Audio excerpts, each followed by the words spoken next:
paz seja convosco.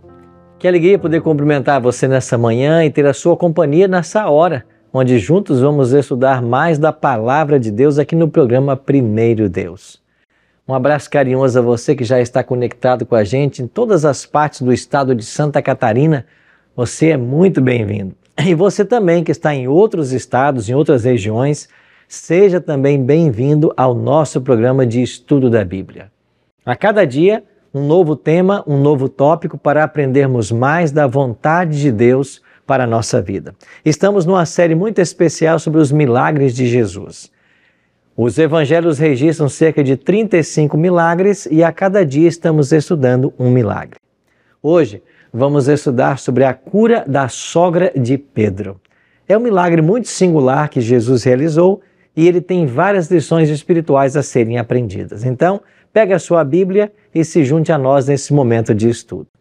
Um abraço carinhoso também para você que nos assiste pelo YouTube. Seja muito bem-vindo, que Deus abençoe você. E eu espero que o programa de hoje possa contribuir para o seu crescimento espiritual e na sua caminhada rumo aos céus. Esse é o desejo do nosso coração. Obrigado, pastor Arilton. Bom dia. Nessa segunda-feira, é um privilégio estar com você aqui no programa Primeiro Deus. Eu sou o pastor Diotagnã, sou pastor da Igreja Adventista no bairro dos Ingleses. E é um privilégio estar com você participando do momento de oração. Esse é um momento muito importante da nossa programação, pois é o momento que nós podemos colocar perante Deus nossos pedidos, nossos agradecimentos, aquilo que talvez incomoda o teu coração. Você que está nos ouvindo ali, pode estar nesse momento na sua cama, pode estar talvez no seu carro, pode talvez no ônibus indo para o seu trabalho. Se você está ali nos ouvindo, é o momento de você se aproximar de Deus, começar o seu dia sentindo Deus pertinho de você. Amigo, hoje nós temos alguns pedidos, na verdade recebemos muitos. Lembrando você que você pode enviar o seu pedido aqui, nesse Instagram que está aparecendo aqui embaixo. Você pode mandar o seu pedido, o seu agradecimento ou até colocar o que você está achando do nosso programa. Nós não conseguimos ler todos os pedidos, infelizmente, mas nós temos um grupo especial que ora por cada pedido. Hoje, eu gostaria de ler o pedido da Graziela Fischer. A Graziela pede oração pela vida espiritual da família. Você vê, é um pequeno pedido, mas de importância muito grande. Sabe, nossa família é a base de tudo e precisamos muito de Deus nela. Hoje, mais do que nunca, nós necessitamos de Deus em nossa família. Graziela, você está certa. E eu penso que todos nós precisamos também, amigo, de Deus e colocarmos a nossa família agora. Agora é o momento de você ter a oportunidade de colocar seu filho, sua esposa, seu pai em oração. O Maurício, ele não fez um pedido, mas ele disse o seguinte: Deus de milagre. Não tem como não se emocionar. Com certeza, o programa aqui faz a gente chegar mais perto de Deus. Parabéns, muito obrigado por sua audiência, Maurício. E aqui, a Rosemary, de Mojimirim, interior de São Paulo, disse o seguinte: eu peço oração pelo meu filho Caio. Ele está preso há 6 anos. Mas há 1 ano ele aceitou Jesus como seu Salvador, se arrependeu e vai sair a decisão do juiz agora, para poder sair do presídio, que seja feita a vontade de Deus e que ele possa retornar servindo ao Senhor Jesus. Olha, Rosemary, nós vamos orar pelo seu filho Caio, com certeza absoluta. Mas nesse momento também eu queria estender essa oração para todos que podem ter um familiar, talvez nessa situação, passando por uma luta, presídio, talvez envolvido em drogas. E também peço oração e também vamos orar por todos aqueles que estão nos presídios e que por acaso estão nos ouvindo. Então, nesse momento, eu gostaria de ler um texto da Palavra de Deus. Esse texto está no livro de Jeremias, capítulo 29, no verso 13. Olha que texto lindo. Buscar-me-eis e me achareis quando buscardes de todo o vosso coração. Você vê que aqui Deus coloca uma condição para ser encontrado, para poder encontrar a Deus, é buscar de todo o seu coração. Então, nesse momento, eu queria convidar você a abrir todo o seu coração, permitir que Deus entre e que Deus fale com você e atenda à sua necessidade agora. Vamos nos ajoelhar? Se você tem condição, se ajoelhe comigo. Se você não tem condição, continue onde você está, fazendo o que você está fazendo, mas coloque o seu pensamento em Deus. Querido Senhor Jesus, nesse momento, trazemos ao Senhor os pedidos dessas pessoas que colocaram aqui as suas aflições, Pai. Te peço que pela sua graça, pela sua misericórdia, ajude, Senhor Deus. Ajude aqueles que pediram pela sua família. Ajude o Caio, aquele rapaz que está atrás das grades, que pela sua graça e pela sua misericórdia, ele já aceitou Jesus como seu Salvador. E o Senhor pode transformar esse coração e ajudá-lo a estar agora, Pai, saindo da onde ele está e recomeçando a vida com o Senhor. Nesse momento, peço por todos que nos ouvem. Aqueles que talvez estão passando por lutas, por dificuldades, têm problemas na família, que o Senhor conforte esses corações. Peço também pelos amigos que podem estar nos ouvindo e hoje podem estar dentro de presídio, Senhor Deus. Ajude-os, por favor, ajude-os a encontrarem com o Senhor, a recomeçarem a sua vida e terem uma nova história com Cristo Jesus. Fica conosco, Pai, durante esse dia. É o que nós pedimos, em nome de Jesus. Amém.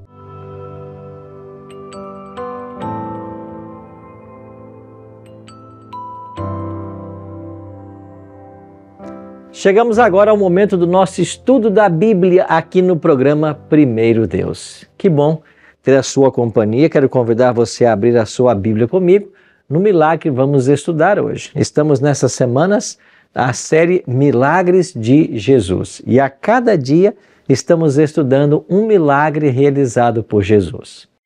No programa de hoje, nós vamos estudar sobre o milagre da cura da sogra de Pedro. Esse é o tema que nós vamos estudar. A pergunta sempre é: quais as lições espirituais que nós podemos extrair desse milagre operado por Jesus? Bom, mas antes de começarmos a estudar, aqui a gente sempre tem um hábito. A gente ora pedindo a bênção de Deus para o estudo da palavra. Se você puder, quero convidar você a também fechar os seus olhos e orar comigo agora. Vamos orar? Nosso Pai querido, muito obrigado por todas as bênçãos, por teu cuidado, por tua proteção, por estarmos juntos logo cedo nesse dia para compreendermos mais da tua vontade para a nossa vida. Suplicamos, bom Deus, que o Senhor nos acompanhe agora, iluminando a nossa mente para compreendermos as verdades que a tua palavra deseja nos ensinar. Abençoe cada amigo, cada amiga que ora comigo neste momento.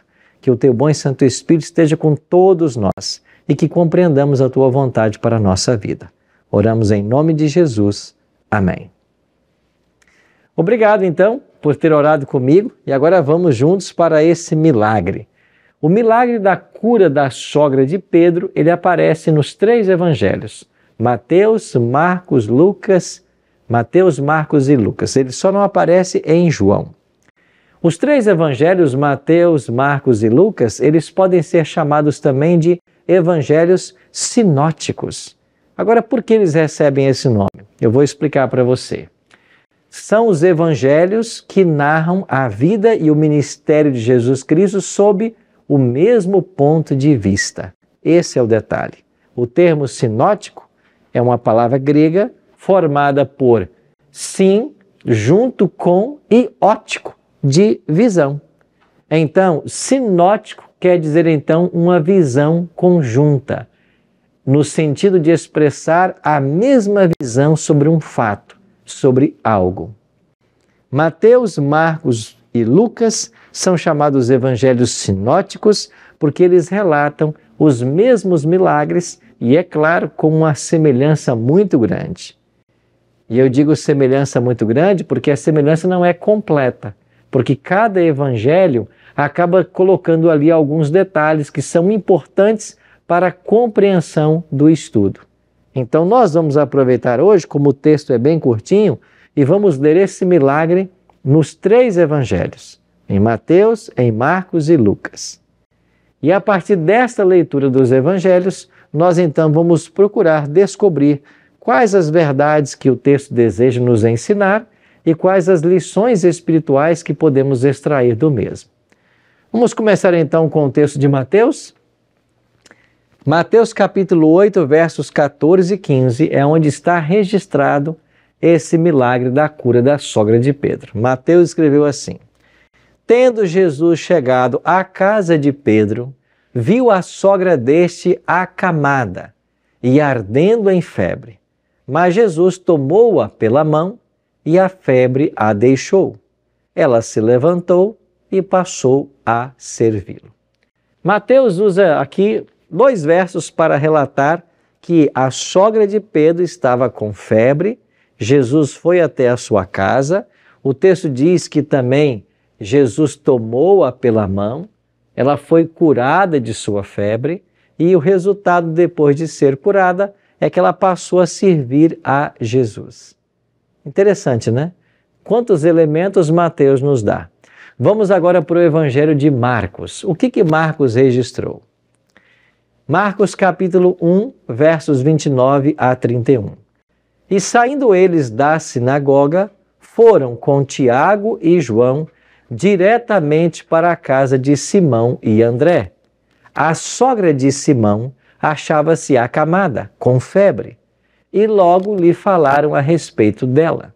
Então, aproximando-se, tomou-a pela mão e a febre a deixou, passando ela a servi-los. Você percebe que Marcos agrega alguns elementos que Mateus não havia falado?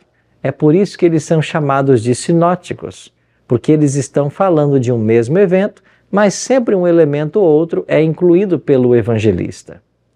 No caso de Marcos, ele faz menção aqui aos discípulos que foram até a casa de Simão Pedro. Aqui o texto informa que André era irmão de Simão. Você tem aqui também mais 2 discípulos, Tiago e João, que acompanharam Jesus até a casa da sogra de Pedro.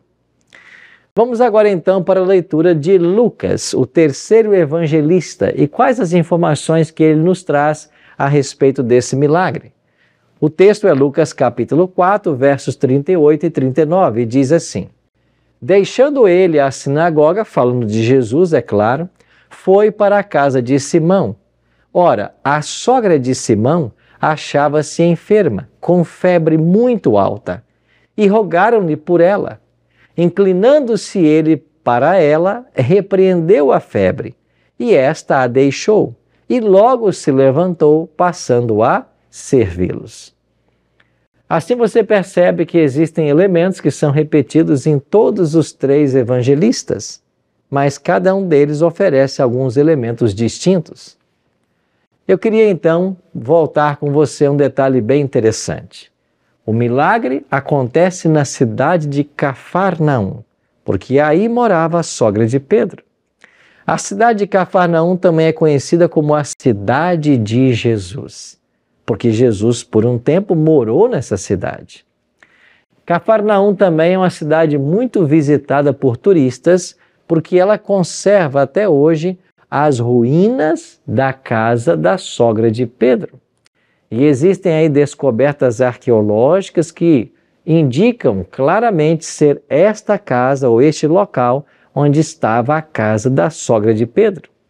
Um outro detalhe bem interessante é que nós temos ali as ruínas de uma sinagoga datada do 1º século, ou seja, a sinagoga onde Jesus esteve. O texto diz que Jesus deixou a sinagoga e foi para a casa da sogra de Pedro. Eu tive a chance de visitar Cafarnaum, e quando você vai a Cafarnaum, você pode visitar ali as ruínas dessa sinagoga onde Jesus esteve, e quando você sai da sinagoga, a poucos metros, você já chega no local onde estava a casa da sogra de Pedro. Na realidade, você tem aqui um mapa que mostra a distância e você percebe que caminhando ali, quem sabe poucos metros, você sai da sinagoga e chega até a casa ou o local onde estava a casa da sogra de Pedro. Então o evento se dá a partir de Jesus deixar a sinagoga em Cafarnaum. Ele vai até a casa da sogra de Pedro, porque essa estava com uma febre. O discípulo disse uma febre altíssima, ou seja, ela estava sofrendo muito. E os discípulos pedem a Jesus que a ajudem, que façam algo por ela. Eu queria voltar o texto e ler com você novamente aquele evangelista que mais detalhes trouxe à história, que foi Marcos. Marcos 1, 29 a 31, olha quantos elementos novos Marcos trouxe. E saindo eles da sinagoga, ou seja, eles estavam cultuando na sinagoga quando foram até a casa da sogra de Pedro, Tiago e João estavam presentes, foram diretamente para a casa de Simão e André, que eram irmãos, e agora a sogra de Simão achava-se acamada com febre. Então os discípulos é quem pedem a Jesus que ajudem a sogra de Pedro. E ele prontamente atendeu o pedido. Ele aproxima-se da mulher, a toma pela mão, ele cura a sogra de Pedro e a febre deixa a mulher. E o resultado desta cura é que ela passa a servi-los. Certamente ali foi preparar algum tipo de refeição para que Jesus e os discípulos se alimentassem bem. Mais uma vez o texto nos informa da vontade e do desejo de Cristo de fazer bem às pessoas e de como que, quando alguém intercede por outrem, Deus sempre está disposto a ouvir. Interessante, quando a gente vai para o livro de Jó, você lá no último capítulo descobre que Deus mudou a sorte de Jó enquanto esse orava pelos seus amigos. Que importante você interceder pelos amigos, você orar pelos amigos, você clamar a Deus por aqueles que estão sofrendo, como aconteceu nesse episódio da sogra de Pedro. Olhando para os 3 evangelhos, eu pergunto para você, o que nós podemos aprender com o texto? A gente vai hoje aprender algo muito interessante no processo de estudo da Bíblia, que é o que nós chamamos de leitura atentiva do texto. O que é leitura atentiva do texto? É quando você pega um texto da Bíblia, como por exemplo, esses 3 versos de Marcos capítulo 1, versos 29 a 31, e você busca extrair todas as informações, todos os ensinamentos que o texto deseja nos oferecer. E isso é possível através de uma leitura atentiva.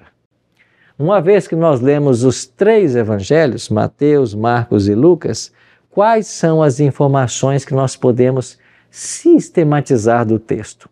Colhendo tudo o que os 3 evangelistas disseram, nós podemos chegar a 10 conclusões sobre o texto. Interessante, né? E eu queria então passar com você quais são essas 10 conclusões. A primeira delas é que Pedro morava em Cafarnaum. Por quê? Porque aí estava a sua casa e lá estava a sua sogra. Aí estava a sinagoga de Cafarnaum. Então a primeira informação que a gente pode aprender é que Pedro morava em Cafarnaum porque lá estava a sua casa e lá estava a sua sogra. Logo, a segunda lição é que Pedro era casado. Isso pode surpreender alguns, especialmente aqueles que consideram Pedro como o primeiro papa da história. Você percebe por esse texto que Pedro era casado, não era solteiro. Então, a tradição, às vezes, que alega Pedro como sendo o primeiro papa, não pode atribuir a ele o fato dele ser solteiro, porque a Bíblia claramente diz que ele era casado. Ele tinha uma sogra. Então, é uma informação que vem do texto para nós. Uma outra informação que vem. O milagre aconteceu depois de um culto na sinagoga.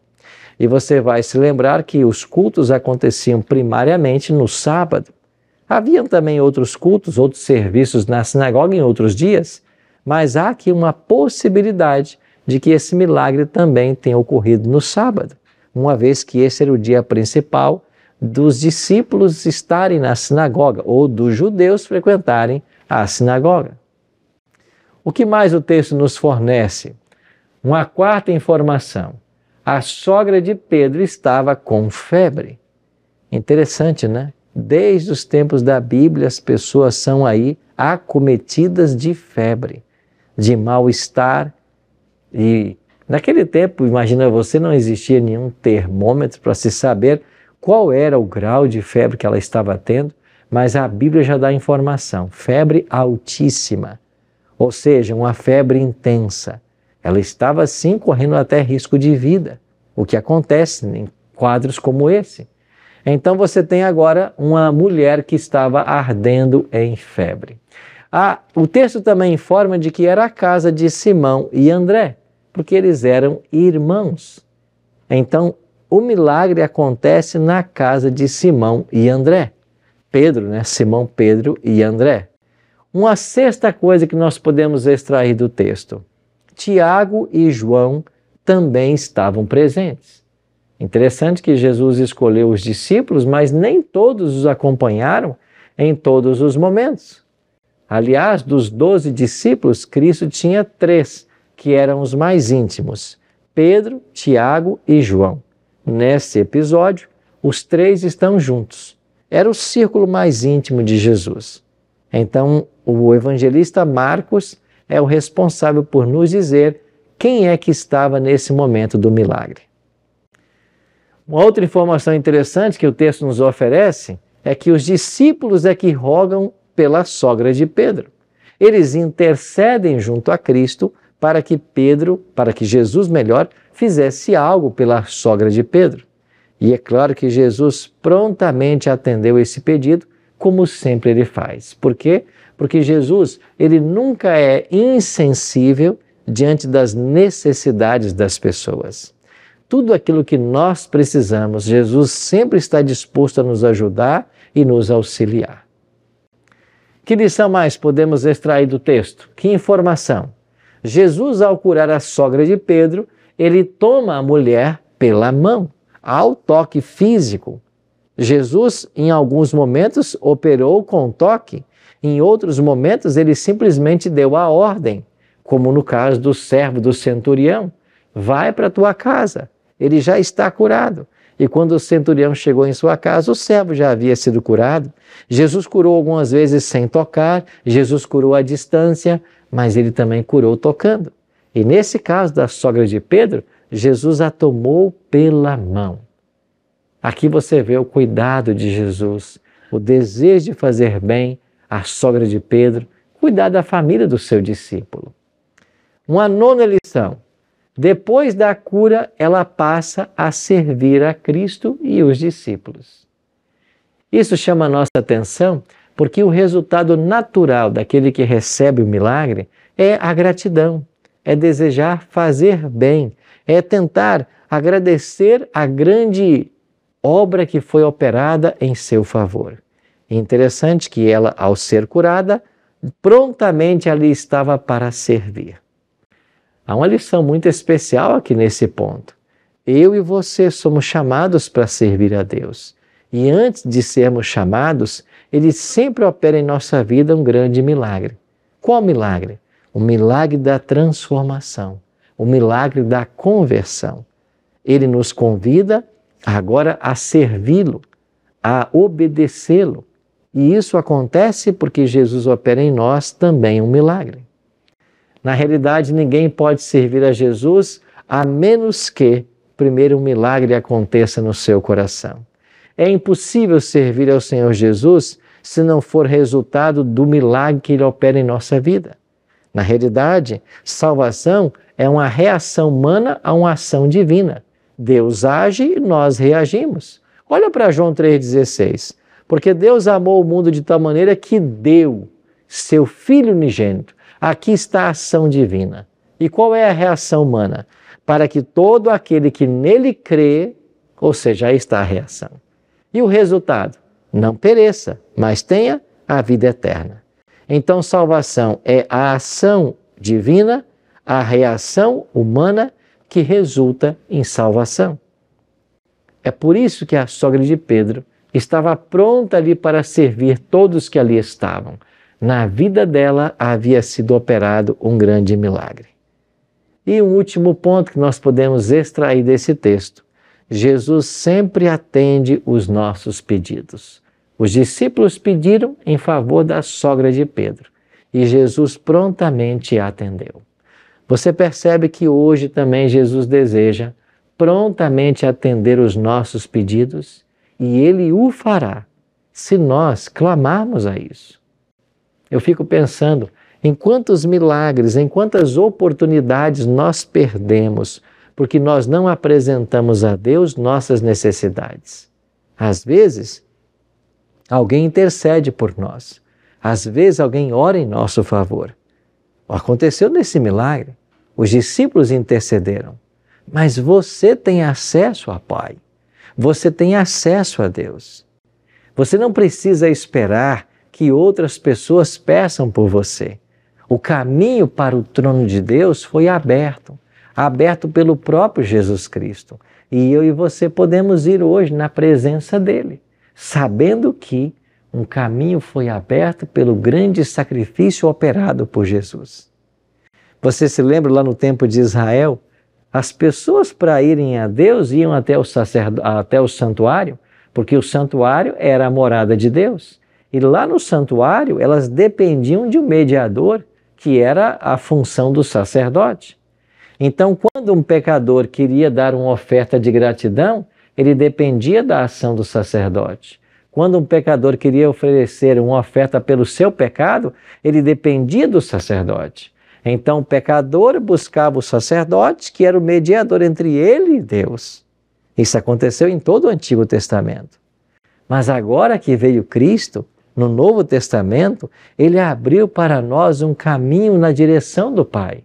É por isso que o autor de Hebreus vai escrever que agora um caminho foi aberto e nós temos acesso direto ao Pai. Aí o autor de Hebreus nos diz assim: aproximemo-nos, acheguemo-nos com confiança junto ao trono da graça para encontrarmos salvação em tempo oportuno. Querido amigo, querida amiga, um caminho foi aberto para o trono de Deus. Pela graça de Cristo, esse caminho está aberto e nós podemos ir a Ele com fé, na certeza de que Ele vai atender a nossa oração. 2000 anos se passaram dessa história, mas Jesus não perdeu o poder de operar milagres. E a pergunta que eu faço mais uma vez para você é, nesta manhã, qual é o milagre que você está precisando? De que você está carente hoje? De que você precisa que Deus faça em sua vida? Se você pudesse resumir a sua necessidade num pedido, o que você pediria para Deus nesse exato momento? Aquilo que você deseja pode acontecer. O exemplo da história desse milagre ficou registrado para que nós entendêssemos uma verdade muito especial. Deus tem no céu e na terra todo o poder para atender a todos nós. Agora falta-nos um elemento. Nós precisamos nos aproximar desse Cristo, que temos acesso direto, mas precisamos nos aproximar dele com fé. Porque sem fé é impossível agradar a Deus. Eu e você recebemos de Deus o presente da fé. Algumas pessoas acham, até dizem assim, pastor, eu não tenho fé. Isso não é verdade. Todos nós temos fé, porque a fé é um dom que Deus dá a todo ser humano. Agora, a fé ela pode ser comparada a um músculo. Você, para fortalecer um músculo, precisa de exercício. Você, para ter uma fé cada vez mais robusta, ela precisa ser exercitada. E Deus permite que no nosso dia a dia passemos por experiências para que essas experiências fortaleçam a nossa fé. Agora, nós podemos aproveitar essas experiências para ter a fé fortalecida ou então nós fracassamos. E muitas vezes nós desistimos. Muitas vezes achamos que a prova está tão severa que a gente joga a toalha. Mas não é isso que a Bíblia nos orienta a fazer. Pelo contrário, a Bíblia nos ensina que a gente deve confiar em Deus, exercer fé, confiança nele, sabendo que nós nunca seremos provados, tentados, além da capacidade que Deus nos dará para vencer a provação, para vencer o problema.